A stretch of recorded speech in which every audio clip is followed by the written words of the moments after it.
পথিক পথে চলে যাচ্ছে, বৈশাখ মাস, প্রখর রৌদ্র, বেলা দ্বীপ প্রহর, দুপুর বেলা, অনেকটা পথ তাকে হেঁটে যেতে হবে। কিছু দূর যাওয়ার পর শরীর ক্লান্ত হয়ে গেছে, আর হাঁটতে পারছে না। মনে মনে চিন্তা করছে যদি একটা গাছের তলাও পেতাম, একটু বিশ্রাম নিয়ে তারপর পথ হাঁটতাম। তো কিছু দূর যাওয়ার পর দেখতে পাচ্ছে একটা বিরাট বটবৃক্ষ, বট গাছের তলা, কত শীতল। হ্যাঁ, বাড়িতে যদি কারেন্ট না থাকে তখন মনে হয় যে একটু ওই বট গাছের তলায় গিয়ে আরাম নেব। তা সেই বট গাছের তলায় গিয়ে সে পথিক কি করেছে না, নম্মা পড়ে দিয়েছে, একেবারে শুয়ে পড়েছে। আর শুয়ে শুয়ে দেখছে পাশে একটা ক্ষেত রয়েছে, জমি লাগানো আছে কুমড়ো। মায়েরা কুমড়ো দেখেছো? দেখেছো কুমড়ো? কে কে কুমড়ো দেখোনি একটু হাত তুলো দেখি। দেখেছো? মা হাত তুলেছে। দেখোনি কুমড়ো? দেখোনি?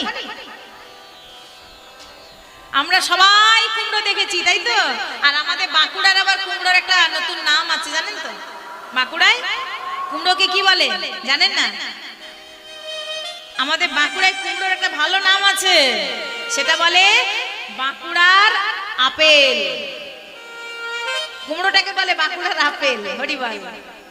আর দেখবেন যে কোনো পুজো, ধর্মীয় সভা, সেবা যেখানে হবে, কুমড়ো কিন্তু মাস্ট আছে, থাকবে না? কারণ মহাপ্রভুর খুব প্রিয় ছিল, মহাপ্রভু খুব সেবা করতে ভালোবাসতেন কুমড়ো। তা সেই কুমড়ো লাগানো আছে, ওই জমিটাতে কুমড়ো লাগানো আছে। কুমড়ো ধরেছে মানে চাষিটা খুব ভালো, বলে মাটি যদি ভালো হয় তাহলে তার ছাটি ভালো হবে। মাটি যদি ভালো হয় বাবা, তার ছাটি ভালো হবে। সে প্রমাণ আমরা পেয়েছি। হিরণ্যকশিপুর ছেলের নাম কি? প্রহ্লাদ। তাহলে হিরণ্যকশিপুর হচ্ছে একজন অসুর, হরি নাম পছন্দ করে না। হরির নাম যেন আমার রাজত্বে কেউ না করে। আমার ভাইকে হরি হত্যা করেছে, এত বড় সাহস! আমি এত বড় যোদ্ধা, আমি এত বড় বীর, আর আমার ভাইকে ওই হরি হত্যা করেছে। কেউ হরির নাম করবে না, তাই তো? তাহলে এত বড় একজন অসুরের ঘরে প্রহ্লাদের মতো এত বড় হরি ভক্ত জন্ম নিল কি করে? বলে তার মাটি যে ভালো, কয়াদু ভালো ছিল। যখন প্রহ্লাদের জন্ম হয় বাবা, এগুলো খুব গোপন তত্ত্ব তো। প্রহ্লাদের যখন জন্ম হয় মানে গর্ভে যখন আসবে, তার আগের কথা, হিরণ্যকশিপুর মনের স্বাদ হলো, মনের ইচ্ছা হলো যে মিলন করব। তাই কয়াদুকে নিয়ে শোয়ার ঘরে গেছে, শয়ন মন্দিরে প্রবেশ করেছে। প্রহ্লাদের জন্ম হবে সেই সময় কয়াদু মনে মনে চিন্তা করছে, এ অসুরের সন্তান অসুর হবে, বাবা যেমন তার ছেলে তেমন হবে। তাহলে অসুরের ঔরসে সন্তান অসুর হবে না, এ তো হওয়া চলবে না। তাহলে মাটি ভালো। কি বলছে? আচ্ছা ওগো স্বামী, তোমার ভাইকে কে হত্যা করেছে? হিরণ্যকশিপু বলছে, কেন তুমি জানো না? না আমি জানি, একবার বলো না। বলে কেন? হরি। বলে আরেকবার বলো, তোমার ভাইকে কে হত্যা করেছে? হরি। তোমার ভাইকে কে হত্যা করেছে? হরি। তোমার ভাইকে কে হত্যা করেছে? হরি। এই হরি হরি হরি হরি বলতে বলতে প্রহ্লাদের জন্ম হয়ে গেল। তাহলে মাটি যদি ভালো হয়, তার ছাটি অবশ্যই ভালো হয়। আজকে মাটি ভালো, তার ফসলটি ভালো হয়েছে, মানে কুমড়ো ধরেছে। আহা, তাহলে কুমড়ো সাইজ গুলো কেমন জানেন? কোনটা 5 KG, 10 KG, 15 KG, 20 KG, 25 KG ওজনের হয়েছে। সেই পথিক শুয়ে শুয়ে মনে মনে চিন্তা করছে, বাবা কত ছোট ছোট গাছ, কুমড়ো গাছ তো লতানো ছোট ছোট গাছ, কিন্তু তার ফল হয়েছে দেখো 25 কেজি ওজনের। ওগো দয়াময়, এখানে তোমার একটু বিচারে ভুল হয়ে গেছে। কেমন মতির ছন্দন! এখানে তোমার একটু বিচারে ভুল হয়ে গেছে। কেন বললাম? না কুমড়ো গাছ, ছোট ছোট গাছ, লতানো গাছ, তার ফল হয়েছে 25 কেজি ওজনের, আর বট বৃক্ষ বিশাল বৃক্ষ, তার ফলটা কেমন মা? বট গাছের ফল 25 কেজি ওজনের হয়তো, তাহলে এই ছোট্ট ছোট্ট। তাই বলছে দয়াময় তোমার এখানে বিচারে ভুল হয়ে গেছে, গাছ যেমন ফল হয়নি তেমন। যেই না ভদ্রলোকের মুখের থেকে কথাটা শেষ হয়েছে, সঙ্গে সঙ্গে বট গাছের ফল একটি ভদ্রলোকের নাকের ওপর টুক করে পড়েছে, চমকে উঠল। দয়াময় আমি একজন সামান্য মানুষ, সামান্য মানুষই আমি বলি কিনা তোমার বিচারে ভুল। ওগো প্রভু, আজকে যদি তোমার বিচারে ভুল হতো, আমার কথাটা যদি ঠিক হতো, তাহলে কুমড়োর মতো 25 কেজি ওজনের বট গাছের ফলগুলো হতো, আর আজকে আমার নাকের ওপরে পড়তোই পড়তো, পড়তো না? আর 25 কেজি ওজনের জিনিস কোনো একটা যদি নাকের ওপরে পড়ে, তাহলে এই মুখটার কিছু বাকি থাকবে? একেবারে গৌর হরিবোল হয়ে যাবে। দয়াময় তোমার বিচারে ভুল নেই, হতে পারে না। কিন্তু সত্যি মায় আমার কেঁদে কেঁদে বলছে, ওরে বিধি, তুই আমার ক্ষেত্রে একটু ভুল করে দিলি। এইভাবে থাকতে থাকতে কিছুদিন যাওয়ার পর মায়া আমার থাকে অতি দুঃখ চিতে। তবে কত দিন গতে, এবার বিশ্বরূপ ছেলে হয়েছে, ছেলে হয়েছে, সচিমার ছেলে হয়েছে। বলে কার জন্ম? বিশ্বরূপ জন্ম লভিলা, এবার বিশ্বরূপ জন্ম লভিলা। ছেলে হয়েছে, কোল আলো করে বেঁচে আছে। হ্যাঁ, মা আমার কি করলেন? হেরি বিশ্বরূপের মুখ, দূরে গেল সব দূর, হেরি বিশ্বরূপের মুখ দূরে গেল সব দূর। তখন বিধাতা প্রশংসা করিলাম, তখন বিধাতা প্রশংসা করিল। মানুষের আশার শেষ নেই বাবা, আশা কোনোদিন পূর্ণ হয় না। বলে বাসনা কথাটা ছোট, কিন্তু এর পরিধি বিশাল। আমার মনের মধ্যে আশা ছিল বাবা, যেন আমার একটা বাড়ি হয়, কিচ্ছু চাই না দয়াময়, শুধু একটা বাড়ি, মাথার উপরে যেন একটা ছাদ হয়, সুন্দর একটা বাড়ি হয়ে গেল। আর যখনই বাড়ি সম্পূর্ণ হয়ে গেল, আহা যা গরম পড়েছে, যা রোদের তাপ বেড়েছে, প্রভু একতলা তো হয়েছে, দুতলা হলে একটু আরাম করে থাকা যেত। প্রভু আমি আর কিচ্ছু চাই না, যেন আমার একটা দুতলা হয়ে যায়, হয়ে গেল। আর যখনই দুতলা হয়ে গেল, মনের মধ্যে আশা জাগলাম, প্রভু দুতলা তো হলো, কিন্তু এবার যদি একটা গাড়ি হতো। বাড়ি ছিল না, বাড়ি হলো, একতলা থেকে দুতলা হলো। আবার মনে আশা জাগলো, এবার যদি একটা গাড়ি। মানুষের আশা কোনোদিন পূর্ণ হয় না। আজকে একটা আশা পূর্ণ হবে, আগামী কাল নতুন আশা সৃষ্টি হবে। আকাঙ্ক্ষাই হলো দুঃখের কারণ। শাস্ত্রে বলছে বাবা, বিষয় চিন্তা যত বাড়বে, ঈশ্বর চিন্তা তত কম হবে। আর ঈশ্বর চিন্তা যত বাড়বে বাবা, দেখবেন বিষয় চিন্তা তত কম হবে। সচিমার ক্ষেত্রে ঠিক তাই। মনের মধ্যে আশা ছিল যে একটা যেন সন্তান হয়, কিন্তু একটা সন্তান যখনই হলো, মনে আশা বেড়ে গেল যে দয়াময় তুমি আমাকে আরেকটা সন্তান দাও। একটা সন্তানের মা, আমি দুটো সন্তানের জননী হয়ে বেঁচে থাকতে চাই, তুমি আমাকে আরেকটা সন্তান দাও। তাহলে ঘটনাটা ঘটছে কোথায়? আজকে যে এখন আলোচনা করছি, এখন যে আলোচনা করছি সেটা হলো নবদ্বীপ মায়াপুরের কথা আলোচনা করছি, তাই তো? কিন্তু এদিকে অদ্বৈতাচার্য বসে শান্তিপুরে, আমার প্রভু না আইলে সদা চিন্তা করে, সদা চিন্তা করে। এবার চলে গেলাম শান্তিপুর। শান্তিপুরে দেখি এবার অদ্বৈত ঠাকুর কি করছে। এদিকে অদ্বৈতাচার্য নয়নের জলে ভেসে যাচ্ছে, একা কাঁদছে, কারণ এখনো তো কেউ আসেনি, পারিষদ বর্গ কাউকে তো দেখতে পাচ্ছে না। নয়নের জলে ভেসে যাচ্ছে আর প্রভুর নামগুলো কীর্তন করছে। জয় জয় গোবিন্দ জয়,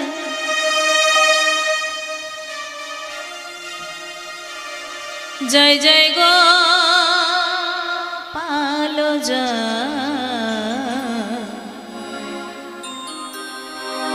जय जय राधा मन हरि। गोविंद जय गोपाल जय, जय जय राधा रमण हरि ओम, राधा रमण हरि ओम। हे गोविंद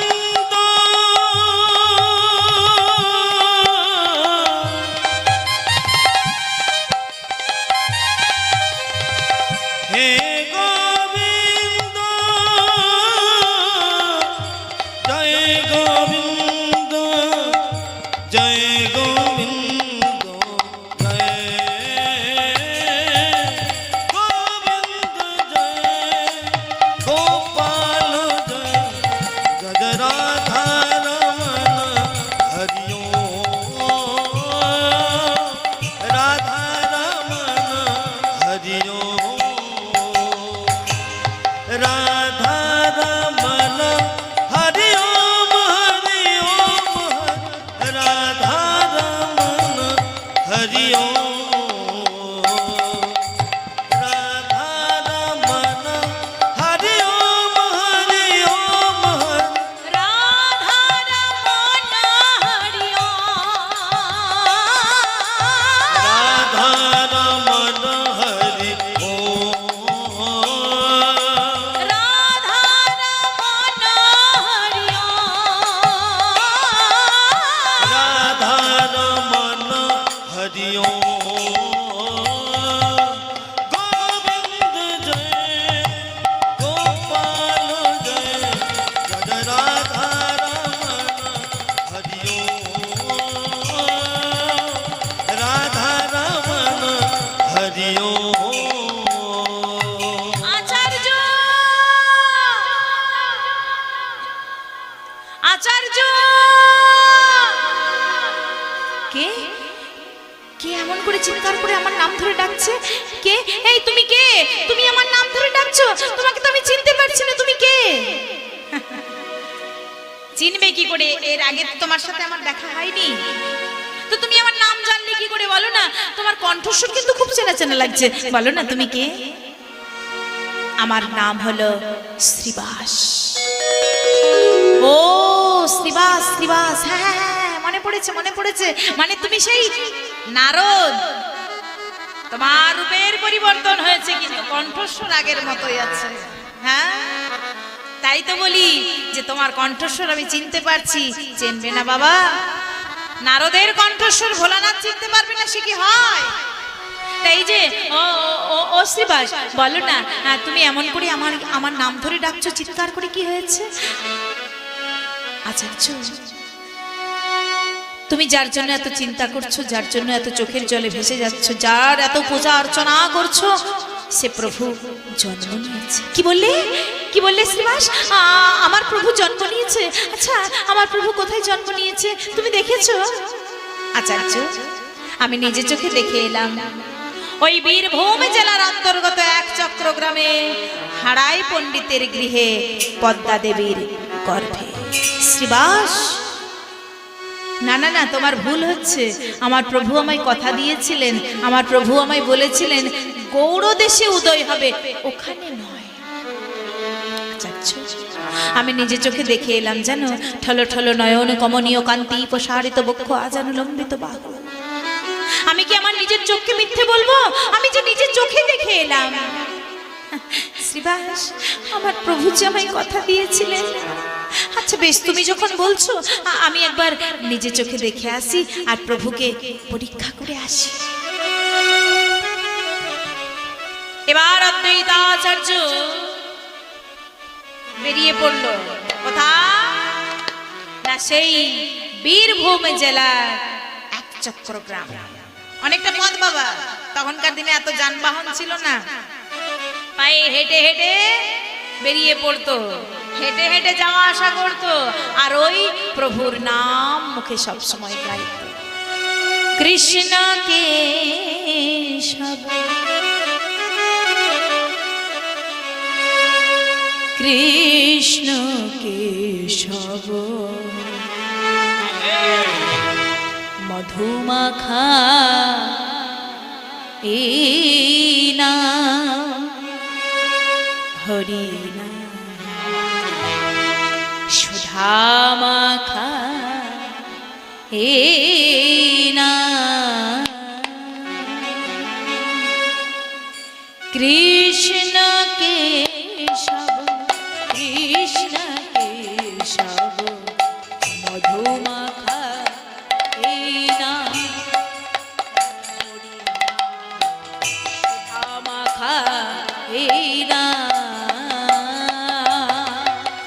কৃষ্ণ কেশব কৃষ্ণ কেশব মধুমাখা এই নাম হরি নাম সুধা মাখা এই নাম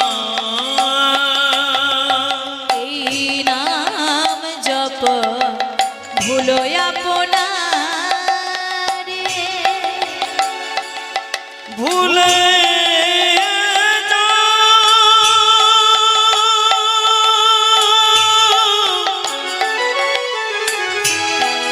কে তুমি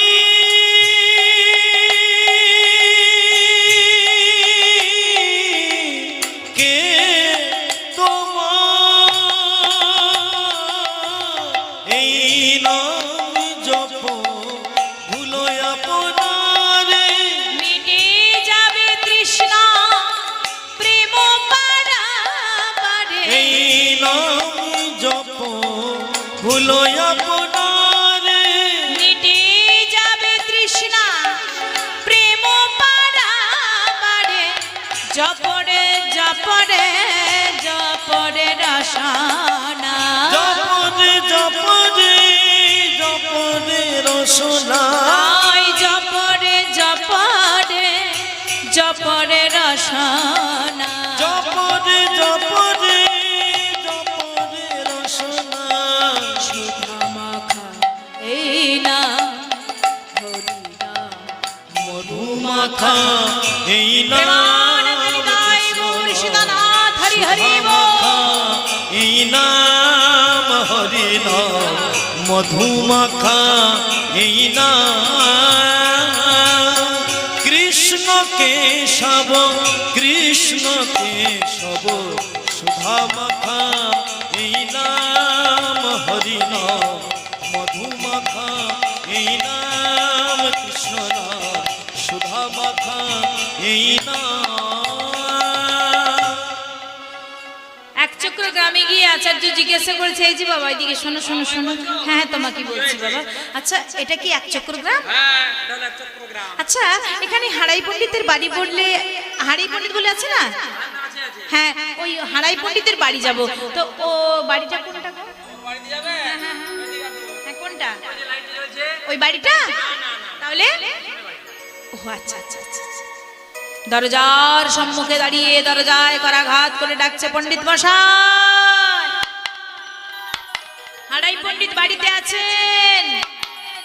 হারাই পণ্ডিত ডাক শ্রবণ করে বহির্দ্বারে এসে যেই না দরজাটা খুলেছে, দরজায় দাঁড়িয়ে আছে নিষ্ঠাবন ব্রাহ্মণ। আসুন আসুন, কি সৌভাগ্য আছে আমার, কি নাম, কেন এসেছেন পরিচয়?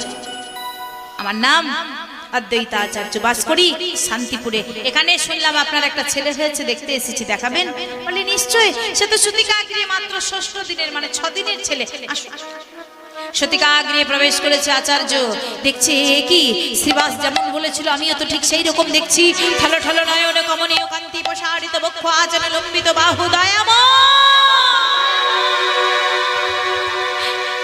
তুমি যে ভাই কথা দিয়েছিলে, তুমি যে আমায় বলেছিলে গৌড় দেশে উদয় হবে, এখানে তো না, শ্রীবাসীর মুখে কথা শুনে আমি বিশ্বাস করতে পারিনি, তাই আমি তোমায় এসেছি, তোমার কাছে এসেছি পরীক্ষা করব, তোমায় চিনতে এসেছি, পরীক্ষা করতে এসেছি। শিশুর চরণ তলে ভূমিষ্ঠ হয়ে প্রণাম করে বলছে, ওগো দয়াময়, সত্যি যদি তুমি কলির জীবকে উদ্ধার করবার জন্য এখানে জন্ম নিয়েছো, এই অদ্বৈতাচার্যের প্রণাম গ্রহণ করো।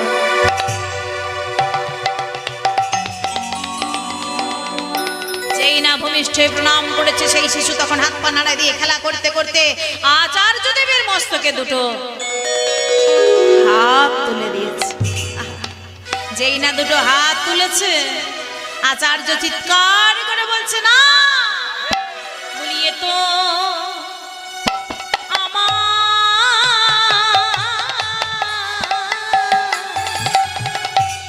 ঠাকুর নাই গো, এ তো আমার ঠাকুর নয় গো। বলি ঠাকুর হলে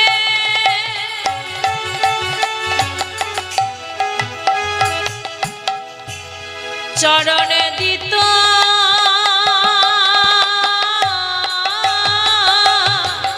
এ তো আমার ঠাকুর নয় গো।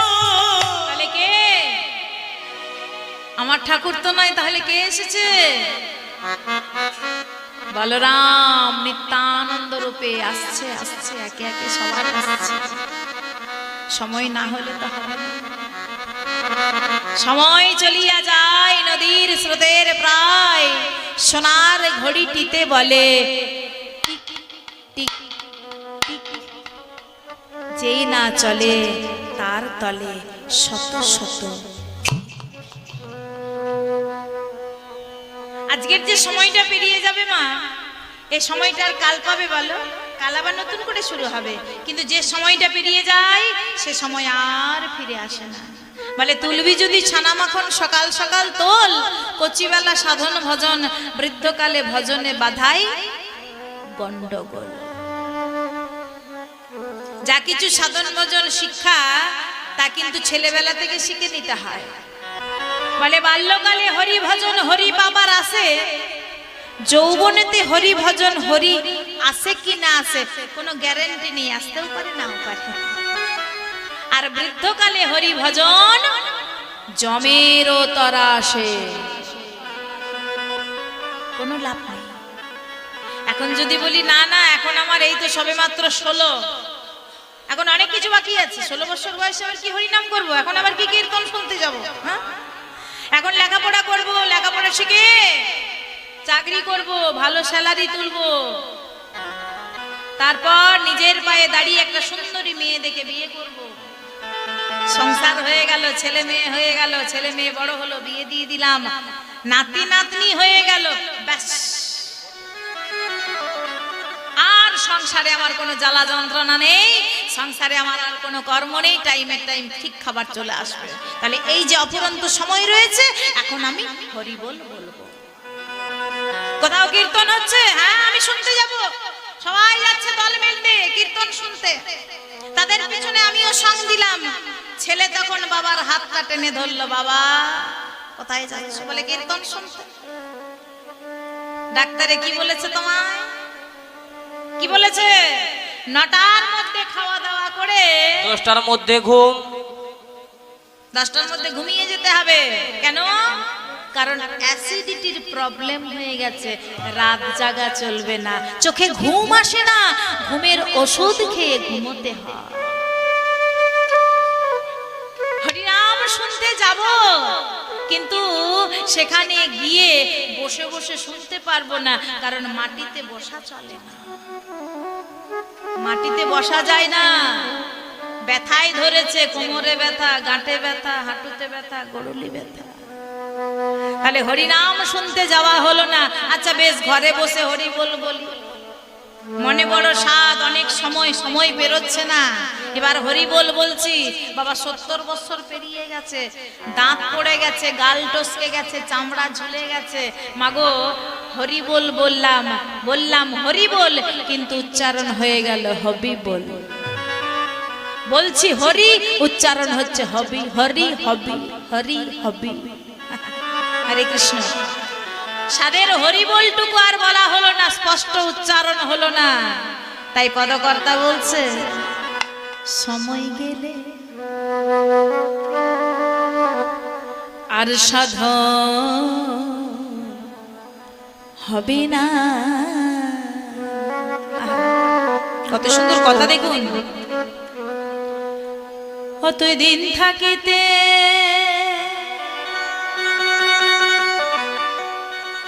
দিনে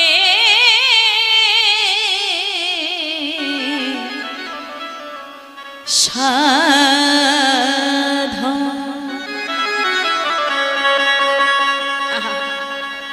কেন জানলি না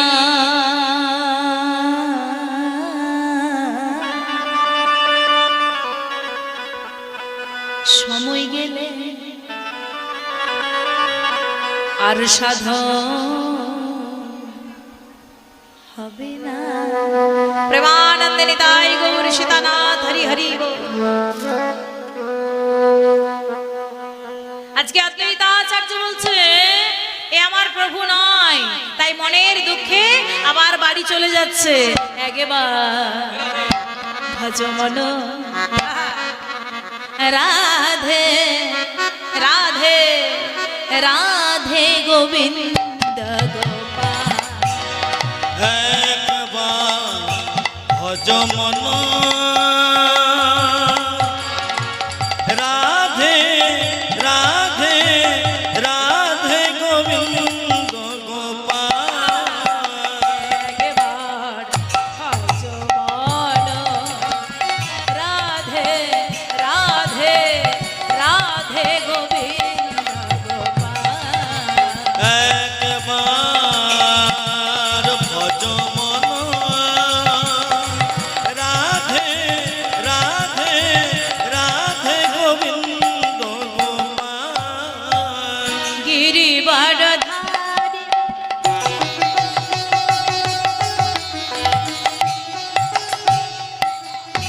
কুঞ্জ বিহারী গিরিবরধারী কুঞ্জ বিহারী। গিরিবারধারী কুঞ্জ বিহারী গিরিবরধারী কুঞ্জ বিহারী। বলে দুলে বৈজন্তী মা, গলে দুলে বৈজন্তী মা। তোমার গলে দুলে বৈজন্তী মা। গলে দুলে বৈজন্তী মা। রাধে রাধে রাধে গোবিন্দ গোপাল। একবার ভজ মন রাধে রাধে রাধে গোবিন্দ গোপাল। যমন রাধে রাধে রাধে গোবিন্দ গোপাল। ভজ মন রাধে রাধে রাধে গোবিন্দ গোপাল। ওগো দয়াময়, তোমাকে এত করে ডাকছি, তুমি আমার ডাকে সাড়া দিচ্ছ না প্রভু। আমি গরিব বৈষ্ণব হয়ে তোমাকে ডাকছি বলে তুমি আমার ডাকে সাড়া দিচ্ছ না। ও বুঝেছি, তুমি গরিবের ডাকে সাড়া দাও না দয়াময়। আচ্ছা বেশ, তুমি যখন আমার ডাকে সাড়া দিচ্ছ না, আজ আমি প্রতিজ্ঞা করে বলছি দয়াময়, আজকের পর থেকে আমিও তোমাকে আর ডাকবো। অভিমান, বৈষ্ণবের অভিমান আছে বাবা। বৈষ্ণবের অভিমান হয়, প্রকৃত যিনি বৈষ্ণব হবে, প্রকৃত বৈষ্ণবের অভিমান নেই, মান অভিমান নেই। হয় হয়তো হয় অভিমান, কিন্তু ক্ষণস্থায়ী, জলের বুদবুদের মতো। জলের ওপরে যে বুদবুদ হয় আর ফুটে যায়, ঠিক সেই রকম হয়তো অভিমান হয়, কিন্তু সঙ্গে সঙ্গে আবার জল হয়ে যায়। অদ্বৈতাচার্য বলছে তোমার পুজো করব না, পুজো পাঠ সবকিছু বন্ধ করে দিলাম। কিন্তু ব্রাহ্মণগণ এসে বলে তুমি যে প্রকৃত বৈষ্ণব, বৈষ্ণবের চূড়ামণি, তোমার তো অভিমান নেই। অভিমানে তো ভগবানকে পাওয়া যায় না কি বাবা? অহংকারে ভগবানকে পাওয়া যায়? ভগবানকে পেতে গেলে ত্রিনাদ বিশ্বনিচেন তরুরেব সহিষ্ণ না অমানেন মানদেন কীর্তনীয় সদা হরি। নিচু হতে হবে, ছোট হতে হবে, তবে তো ভগবানকে পাওয়া যাবে। একদিন নারদ মুনি ভগবান শ্রীকৃষ্ণকে প্রশ্ন করেছিলেন, আচ্ছা দয়াময়, তুমি কেন পঞ্চপাণ্ডবদের পক্ষ হলে? হ্যাঁ, ওদের হয়ে তুমি কেন যুদ্ধ করলে? দুর্যোধন, দুঃশাসন, ওদের হয়ে তুমি যুদ্ধ করলে না কেন? ওরা কি করেছিল যে তুমি ওদের হয়ে যুদ্ধ করলে না, পঞ্চপাণ্ডবের হয়ে যুদ্ধ করলে? ভগবান তখন নারদ মুনিকে বললেন, নারদ, যে আমারে চাই আমি তারে চাই। কত সুন্দর কথা ভগবান বলছেন, যে আমারে চাই আমি তারে চাই। কোন ভক্ত যদি আমার দিকে একটা পা এগিয়ে আসতে পারে, সেই ভক্তের দিকে আমি 100 পা এগিয়ে যাই। আর কোন ভক্ত যদি আমার থেকে একটা পা সরিয়ে নেয়, সেই ভক্তের থেকে আমি 100 পা সরে চলে যাই।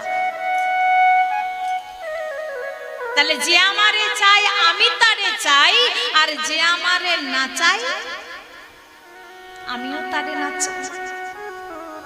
নারদ মুনি বলছে, আচ্ছা প্রভু, আপনি বুঝলেন কি করে যে দুর্যোধন, দুঃশাসন আপনাকে চাই না? ও, তাহলে তোমাকে প্রমাণ দিতে হবে। তোমার মনে বিশ্বাস হলো না? আচ্ছা বেশ, আজ আমি তোমাকে প্রমাণ দিয়ে দিচ্ছি। ভগবান 3টা মালা নারদ মুনির হাতে ধরিয়ে দিলেন। যাও নারদ, এই 3টা মালা তুমি 3 জনকে পরাবে। কাকে কাকে? না, 1 উত্তম পুরুষ, 2 মধ্যম পুরুষ, 3 অধম পুরুষ। যাও দুর্যোধনের কাছে যাও। বাবা, দুর্যোধন কাকে বলে গো? দুর্যোধন বলে, যিনি দুর্জন তিনি দুর্যোধন, যিনি দুর্জন তিনি দুর্যোধন। আর যুধিষ্ঠির কাকে বলে? যুধিষ্ঠির ধর্মে কর্মে মতি স্থির, তিনি হলেন যুধিষ্ঠির। এবার নারদ মুনি কি করেছে? আজকে সেই 3টা মালা নিয়ে, আহা, 3টা মালা নিয়ে চলে যাচ্ছে। কোথা? না, ওই দুর্যোধনের কাছে। গোবিন্দ হরে গোপাল হরে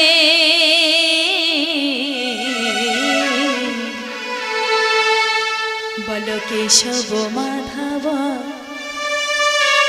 শ্যাম হরে। মায়েদের উলুধ্বনি। ঘুম আসলে ঘুম ছেড়ে যাবে উলুধ্বনি দিলে, তবে জোরে জোরে দিতে হবে। প্রেমানন্দ নিতাই গৌর সীতানাথ হরি হরি বল। গোবিন্দ হরে গোপাল হরে কেশব মাধব শ্যাম হরে। গোবিন্দ হরে গোপাল হরে কেশব মাধব শ্যাম হরে। গোবিন্দ গোবিন্দ গোপাল, গোবিন্দ গোবিন্দ গোপাল, গোবিন্দ গোবিন্দ গোপাল, গোবিন্দ গোবিন্দ গোপাল।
কেশব মাধব শ্যাম হরে কেশব মাধব শ্যাম হরে কেশব মাধব শ্যাম